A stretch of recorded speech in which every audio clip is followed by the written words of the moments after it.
ॐ नमो भगवते वासुदेवाय। अधः सप्तदशोऽध्यायः। मैत्रेय उवाच। निशम्यात्मभुवा गीतं कारणं शङ्कयोज्जिताः। ततः सर्वे न्यवर्तन्त त्रिदिवाय दिवौकसः।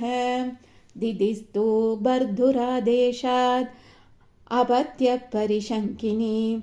पूर्णे वर्षसदे साध्वी पुत्रौ प्रसुषुवे यमो। उत्पादा भगवस्तत्र निपेतुर्जायमानयोः। दिवि भुवि अन्तरिक्षे च लोकस्य उरुभयावहाः। सहाचला भुवश्चेलुर्दिशः सर्वा प्रज्वलुः। सोल्काश्चाशनयपेदुः केतवश्चार्तिहेतवः। ववौ वायुसुधुस्पर्शः भूत्कारानीरयन्मुहुः। उन्मूलयन्नगपतीन् वात्यानि घोरजोद्वजः। उद्धसत्तडिधम्बोध घटया नष्टभागणे। व्योम्नि प्रविष्टतमसा न स्म व्यादृश्यते पदं। चुक्रोशविमना वार्तिरुदूर्मि क्षुभितोदरः। सोदपानाश्च सरितः चुक्षुभू शुष्कपङ्कजाः। मुहुः परिधयो भुवन् सराह्वो शशिसूर्ययोः।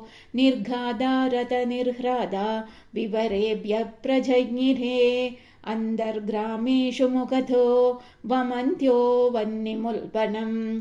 शृगाल उलूकटङ्कारैः प्रणेतुरशिवं शिवाः। सङ्गीतवद् रोदनवद् उन्नमय्य शिरोदरां। व्यमुञ्जन् विविधा वाचो ग्रामसिंहास्ततस्ततः। कराश्च कर्कशैः शब्दः कुरैर्नन्दो धरातलम्।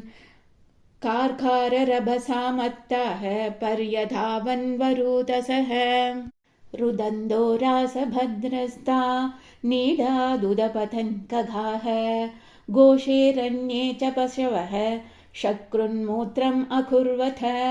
गावो अद्रसन्नश्रुग्दोहाः तोयधा पूयवर्षिणः।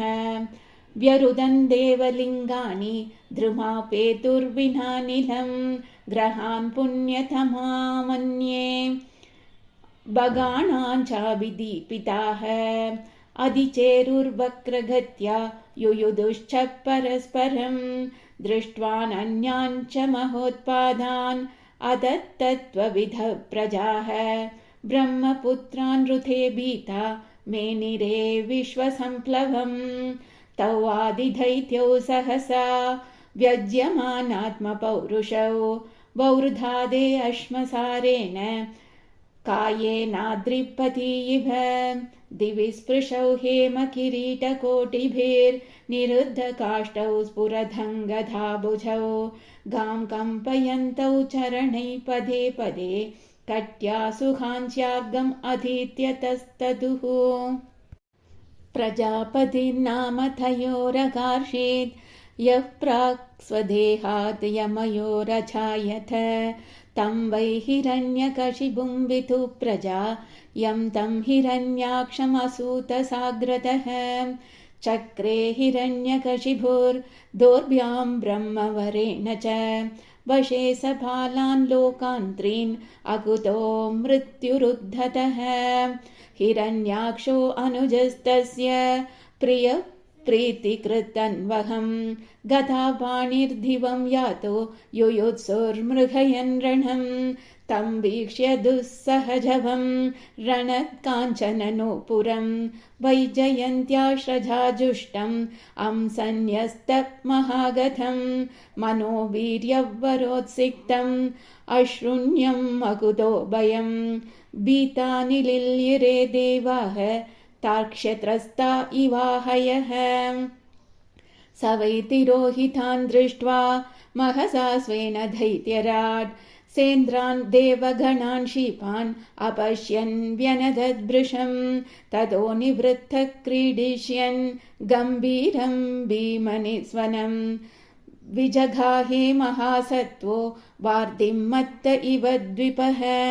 तस्मिन् प्रविष्टे वरुणस्य सैनिका याथो घना सन्नदीयः स साध्वसाः अहन्यमाना अपि तस्य वर्चसा प्रदर्शिता दूरतरं प्रदुद्रुवुः स वर्षभोगानुदधौ महाबलः चरन्महोर्मीन् स्वशनेरितान्मुहुः मौर्याभिजज्ञे गदया विभावरीम् आसेदिवान्तादपुरीं प्रचेदसः तत्रोपलभ्यासुरलोकपालकं याधो गणानां वृषभं प्रचेतसं स्मयन् प्रलब्धुं प्रणिपत्य नीचवज्जगाद मे देह्यधिराजसंयुगं त्वं लोकपालो अधिपतिर्बृहश्रवा वीर्यापहो दुर्मद वीरमानिनां विजित्य लोके अखिलदैत्यदानवान् यद्राजसूयेन पुरा यजत्प्रभो स एवमुत्सिक्तमधेन विद्विषा दृढं प्रलब्धो भगवानपाम्पतिः रोषं समुद्धं समयन् स्वया धिया